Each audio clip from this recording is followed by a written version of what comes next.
Hi viewers! Ragi வடை எப்படி செய்யலான்னு பார்க்கலாமா? அதுக்கு ஒரு பவுல்ல வச்சுக்கோங்க. வெங்காயத்த சின்ன சின்னதா வெட்டி போட்டுக்கோங்க.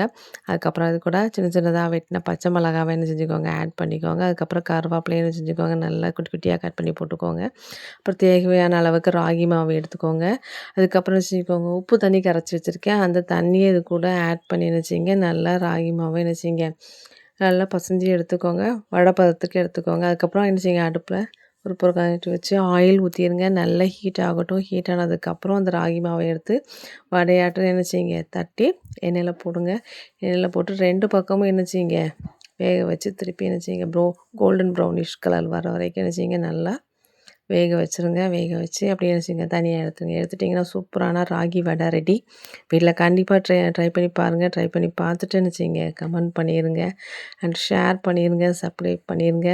கண்டிப்பாக லைக் பண்ணிடுங்க. Thank you.